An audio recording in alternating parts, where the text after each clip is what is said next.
بسم الله الرحمن الرحيم الحمد لله رب العالمين والصلاة والسلام على سيدنا محمد وعلى آله وصحبه الطيبين الطاهرين لله تعالى السلام علیکم۔ میں دعا کرتی ہوں کہ آپ جس جگہ میں ہیں خیریت سے ہوں گے۔ میں اللہ تعالی کے نام سے یہ درس شروع کرتی ہوں اور اس کی حمد و ثنا کے بعد اس کا شکر ادا کرتی ہوں کہ اس نے ہمیں دین اسلام کی نعمت سے نوازا۔ آج کے درس میں باب طہارت یعنی استنجا، وضو کے ارکان، وضو کے شرائط اور وضو کے توڑنے والی چیزوں کے بارے میں بیان کروں گی، لیکن اس سے پہلے میں آپ کو قرآن کی سورۃ التحریم کی آیت اور اس کا ترجمہ بتاؤں گی۔ اللہ نے قرآن پاک کی سورۃ التحریم آیہ نمبر 6 میں ارشاد فرمایا ہے، یا ایہا الذین آمنوا قوا انفسکم واہلیکم نارا وقودها الناس والحجارہ، جس کا معنی یہ ہے، اے ایمان والوں، تم اپنے آپ کو اور اپنے اہل خانہ کو جہنم کی آگ سے بچاؤ جس کا ایندھن انسان اور پتھر ہے، یعنی جہنم کی آگ میں لکڑیوں کی جگہ انسان اور پتھر جلیں گے۔ امام الحاکم اپنی کتاب مستدرک میں بیان فرماتے ہیں کہ امام علی رضی اللہ عنہ نے فرمایا، اپنے آپ کو اور اپنے اہل خانہ کو جہنم سے بچانے کا طریقہ یہ ہے کہ خود دینی علم سیکھو اور اپنے اہل خانہ کو سکھاؤ۔ اس سے یہ صاف ظاہر ہے کہ ایک انسان دینی علم حاصل کر کے اپنے آپ کو اور اپنے اہل خانہ کو جہنم کی آگ سے بچا سکتا ہے۔ اور امام ابو حنیفہ کے استاد جن کا نام عطاء ابن ابی رباح تھا، جو صحابہ کے شاگردوں میں سے تھے، اللہ تعالی ان کے درجات بلند فرمائے، انہوں نے یہ فرمایا کہ دینی علم کو حاصل کرنے کا مطلب یہ ہے کہ ایک انسان نماز پڑھنے، روزہ رکھنے، خرید و فروخت کرنے، شادی کرنے اور طلاق کے بارے میں علم سیکھے۔ ابن حبان نے اپنی صحیح میں روایت بیان کی کہ رسول اللہ صلی اللہ علیہ وسلم نے فرمایا، رب قائم حظه من قیامه السحر ورب صائم حظه من صیامه الجوع، جس کا معنی یہ ہے، ممکن ہے کہ انسان رات کو نماز کے لیے کھڑا ہو اور اس کو تھکاوٹ کے سوا کچھ نہ ملے، اور ممکن ہے کہ انسان دن کو روزہ رکھے اور اس کو سوائے بھوک کے کچھ نہ ملے۔ عبادت کے بدلے کسی کو صرف تھکاوٹ یا بھوک ملنے کی ایک ہی وجہ ہے کہ اس نے دین کا بنیادی علم حاصل نہیں کیا، لہٰذا اس نے نماز اور روزہ صحیح ادا نہیں کیا۔ یہ حدیث دین کا فرض علم حاصل کرنے کی رغبت دیتی ہے، کیونکہ دینی علم کے ذریعے سے ہی ہمیں یہ پتہ چلتا ہے کہ فرض امور کیا ہیں اور انہیں کس طرح صحیح ادا کیا جاتا ہے۔ مثال کے طور پر وضو اور نماز کی ادائیگی نہ ہوگی اگر ان کے ضروری حصوں میں کوئی بھی حصہ مکمل یا جزوی طور پر رہ جائے۔ عبادت کے ان ضروری حصوں کو ارکان کہا جاتا ہے۔ ان کے بارے میں وہ باعلم صرف اس وقت ہوگا جب وہ علم کو صحیح طریقے سے حاصل کرے گا۔ بالفرض اگر ایک شخص سے پوچھا جائے کہ وضو کے لیے کون سے جسمانی اعضاء کو دھونا لازم ہے، جس شخص نے یہ علم صحیح طریقے سے حاصل نہ کیا ہو تو وہ شاید چہرے کا ذکر کرے، لیکن جب اس سے چہرے کی حد کے بارے میں پوچھا جائے تو اس کو پتہ نہ ہو کہ چہرے کی حد شرعاً کیا ہے۔ بعض لوگوں نے اس سوال کے متعلق کبھی سوچا بھی نہ ہوگا، جبکہ یہ ایک بہت اہم عبادت کا ایک بنیادی حصہ ہے، اور اپنی اس لا علمی کی وجہ سے یقین کے ساتھ یہ نہیں کہہ سکتے کہ ان کا وضو صحیح ہے یا نہیں، اور اگر وہ اپنے وضو کے صحیح ہونے کے متعلق یقین نہیں رکھتے تو پھر وہ اپنی نماز کے صحیح ہونے کے متعلق بھی یقین نہیں رکھ سکتے، اور اسی طرح وہ روزہ، زکوٰۃ، حج اور دین کے دیگر امور کے درست ادائیگی کے بارے میں بھی کیسے یقین رکھ سکتے ہیں؟ باعلم اور باعمل مسلمان، یعنی ایک نیک مسلمان حلال کھاتا ہے، حلال پیتا ہے، حلال کپڑے پہنتا ہے اور حلال جگہ میں رہتا ہے، کیونکہ وہ حلال اور حرام میں امتیاز کرنے کی صلاحیت رکھتا ہے۔ اب میں باب طہارت شروع کرتی ہوں۔ مصنف نے عقائد اور کفر کے موضوع پر بات کرنے کے بعد عبادات کے اعمال کے بارے میں بات شروع کی۔ عبادات کے اعمال صرف اس انسان پر فرض ہیں جو کہ بالغ ہو جائے، یعنی بلوغت کی عمر کو پہنچ جائے۔ بلوغت کی حالت تک پہنچنے سے پہلے عبادات کے اعمال اس پر فرض نہیں۔ یہی وجہ ہے کہ مصنف جب کتاب کے اس حصے کو شروع کرتے ہیں جہاں وہ عبادات کے اعمال جیسے کہ طہارت، نماز، روزہ اور حج جو ایک بالغ کے کرنے والے اعمال ہیں ان کے بتانے سے پہلے بالغ کی نشانیاں بیان کرتے ہیں۔ فصل، بالغ ہونے کی علامات۔ بالغ ہونے کی علامات یہ ہیں: لڑکے یا لڑکی کا پورے 15 قمری سال کا ہو جانا، یعنی تقریباً 14 سال اور 6 مہینے کی عمر، یا احتلام یعنی ان سے منی کا خارج ہونا۔ یہ دونوں علامتیں لڑکے اور لڑکے کے لیے ہیں۔ کسی عورت کو حاملہ کر دینا، یہ علامت مرد کے لیے خاص ہے، اور حیض، ماہواری اور حمل یہ 2 علامتیں لڑکیوں کے لیے خاص ہیں۔ ان میں سے کوئی بھی ایک علامت لڑکے یا لڑکی میں پائی جائے تو وہ بالغ ہو جاتے ہیں، اور اس حالت تک پہنچنے سے پہلے عبادات کے اعمال ان پر فرض نہیں ہوتے۔ لیکن جب ایک عاقل مسلمان بالغ ہو جاتا ہے تو اگر وہ اسلام کے فرائض شرعی عذر کے بغیر چھوڑے تو وہ گناہ گار ہے، اور اس کے یہ گناہ اس کے خلاف لکھے جائیں گے۔ یعنی بالغ ہونے کے بعد اس عاقل سمجھ رکھنے والے مسلمان پر حساب و کتاب جاری ہو جاتا ہے۔ استنجا۔ استنجا کرنا سنت ہے، اور یہ پانی سے جائز ہے اور پتھر سے بھی جائز ہے۔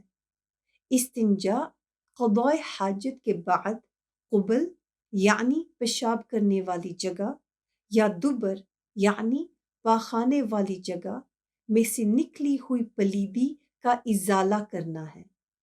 حنفی مذہب کے مطابق استنجا کرنا فرض نہیں بلکہ سنت ہے، لیکن اس کے باوجود خود کو پیشاب اور پاخانے کی پلیدی سے بچانا فرض ہے۔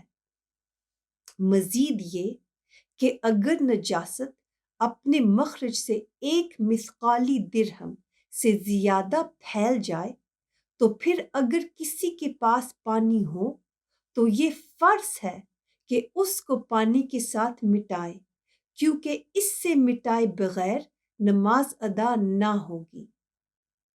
پتھر کے علاوہ دوسری کوئی بھی چیز استعمال کی جا سکتی ہے جو کہ پلیدی کو ہٹا سکے، جیسا کہ بعض قسم کے کاغذ ایک مرتبہ پونچھا جا سکتا ہے، لیکن بہتر یہ ہے کہ کم از کم 3 مرتبہ پونچھا جائے، اور سب سے بہتر یہ ہے کہ پہلے ٹیشو پیپر کے ساتھ پلیدی کو ہٹایا جائے۔ اس طرح نہیں، کیونکہ اس طرح پلیدی پھیلتی ہے، بلکہ اس طریقے کے ساتھ جیسا کہ پلیدی کو اٹھایا جاتا ہے تاکہ وہ پھیلے نہ، اور پھر پانی سے اچھی طرح دھویا جائے۔ اس طریقے سے آپ اپنے ہاتھوں کو پلیدی سے محفوظ رکھ سکتے ہیں۔ فصل وضو کے فرائض۔ وضو کے فرائض یعنی ارکان 4 ہیں۔ رکن عبادت کا وہ حصہ ہے جس کو ترک کرنے سے وہ عبادت ادا نہ ہوگی۔ پہلا رکن چہرے کا دھونا۔ دین اسلام میں چہرے کی حد کیا ہے؟ اس کا جاننا ضروری ہے، کیونکہ چہرے کا دھونا وضو کا ایک رکن ہے، اور رکن جیسے کہ میں نے پہلے بیان کیا عبادت کا وہ حصہ ہے جس کو ترک کرنے سے وہ عبادت ادا نہ ہوگی، یعنی پورے چہرے کو نہ دھونے سے وضو نہ ہوگا، لہذا ایسے کیے گئے وضو کے ساتھ پڑھی گئی نماز درست نہیں، یعنی قابل قبول نہیں۔ اب میں آپ کو چہرے کی حد بتاتی ہوں۔ چہرے پر پانی بہانا جہاں سے پیشانی شروع ہوتی ہے، یعنی پیشانی کی وہ جگہ جہاں سے سر کے بال عام طور پر شروع ہوتے ہیں، یہاں سے لے کر ٹھوڑی کے نیچے تک، اور ایک کان سے دوسرے کان تک۔ دھونے سے مراد یہ ہے کہ قطروں کا گرنا اگرچہ صرف ایک قطرہ ہی کیوں نہ ہو۔ وضو کا دوسرا رکن ہاتھوں کو کہنیوں تک دھونا۔ وضو کا تیسرا رکن چوتھائی سر کا مسح کرنا۔ وضو کا چوتھا رکن دونوں پاؤں کا ٹخنوں سمیت دھونا۔ ہمیں یہ کوشش کرنی چاہیے کہ وضو کے ارکان ادا کرتے وقت جسم کے وہ حصے جو وضو کے لیے دھونے چاہیے، جیسے کہ چہرہ، ہاتھوں کو کہنیوں تک، دونوں پاؤں ٹخنوں سمیت، ان کو اچھی طرح اور اپنی حد سے زیادہ دھوئیں تاکہ وضو کے فرائض مکمل طور پر ادا ہوں، کیونکہ رکن عبادت کا وہ حصہ ہے جیسے میں نے پہلے بیان کیا، اگر مکمل یا جزوی طور پر چھوڑا جائے تو وہ عبادت ادا نہ ہوگی۔ اگر وضو درست نہیں ہوگا تو اس وضو کے ساتھ پڑھی ہوئی نماز بھی درست نہیں ہوگی۔ فصل وضو کی شرائط۔ شرط عبادت کا رکن نہیں، لیکن اس کو ترک کرنے سے وہ عبادت ادا نہ ہوگی۔ دوسرے الفاظ میں شرط کو ادا کرنا لازم ہے تاکہ اس کے بعد کی جانے والی عبادت درست ہو۔ وضو کی شرائط میں سے یہ ہیں: پہلی شرط پانی کا مطہر یعنی پاک کرنے والا ہونا، اس طرح کہ دوسری پاک چیزوں کا اس پر غلبہ نہ ہو۔ پانی سے مراد بارش، برف، اولے، چشمہ، دریا، سمندر یا کنویں کا پانی ہے، اور دوسری پاک چیزوں سے مراد ٹھوس اور غیر ٹھوس بہنے والی پاک چیزیں ہیں۔ اگر مطہر پانی تبدیل ہو جائے کسی دوسری پاک چیز کے مل جانے سے کہ اس کو پانی نہ کہا جا سکے، یعنی اس کا کوئی اور نام پڑ جائے، تو پھر اس سے وضو نہیں کیا جا سکتا۔ مثلا اگر دودھ کو پانی کے ساتھ ملا دیا جائے اس طرح کہ دودھ پانی پر غالب ہو جائے، اس حد تک کہ اس پانی کے ذائقے اور رنگ میں تبدیلی آ جائے، تو اگرچہ یہ دونوں ملی ہوئی چیزیں پاک ہیں، پھر بھی اس کو طہارت کے لیے استعمال نہیں کیا جا سکتا۔ وضو کی دوسری شرط تھوڑے پانی کا نجاست سے نہ ملا ہوا ہونا اور نہ ہی نجاست کی وجہ سے زیادہ پانی کا تبدیل ہونا۔ نجاست سے مراد ناپاک چیزیں ہیں جیسے پیشاب، پاخانہ اور خون۔ اب اس کی تفصیل۔ اگر پانی تھوڑا اور ٹھہرا ہوا ہو تو اس میں شرط ہے کہ اس کے ساتھ پلیدی نہ ملی ہوئی ہو۔ قلیل یعنی تھوڑا پانی وہ ہے جس کو ایک طرف سے حرکت دینے سے دوسری طرف بھی حرکت پیدا ہو، اور کثیر یعنی زیادہ پانی اس کے برعکس ہے، یعنی وہ پانی جس کو ایک طرف سے حرکت دینے سے دوسری طرف حرکت پیدا نہ ہو۔ متأخرین علماء نے کثیر پانی کا رقبہ تقریباً 25 مربع میٹر بتایا ہے، اور علماء نے مزید فرمایا یہ ایسا پانی ہو جس سے چلو بھر لینے سے اس کے نیچے کی زمین ظاہر نہ ہو۔ اگر پانی زیادہ اور ٹھہرا ہوا ہو تو وہ نجاست کی وجہ سے تبدیل نہ ہوا ہو۔ اس کی تفصیل۔ اگر پانی جاری یعنی بہتا ہوا ہو تو اس میں پلیدی کا اثر ظاہر نہ ہو۔ بہتا پانی سے مراد یہ ہے کہ ایسا پانی جو دوسری چیزوں کو حرکت دے، جیسے کہ پانی کے اوپر کوئی چھوٹے گھاس کے تنکے جیسی چیز ہو اور پانی کے بہنے کی وجہ سے اس تنکے میں حرکت آتی ہے۔ اثر سے مراد یہاں رنگ، بو اور ذائقے کی نشانیاں ہیں۔ وضو کی تیسری شرط پانی کو کسی رفع حدث یا قربت حاصل کرنے میں استعمال نہ کیا گیا ہو۔ حدث کی 2 قسمیں ہیں، حدث اصغر یعنی وہ حالت جس میں نماز کے لیے وضو کی حاجت ہو، اور حدث اکبر یعنی وہ حالت جس میں نماز کے لیے غسل کی حاجت ہو۔ جس پانی کو وضو یا غسل کے لیے استعمال کیا جائے اسے مستعمل یعنی استعمال شدہ پانی کہا جاتا ہے۔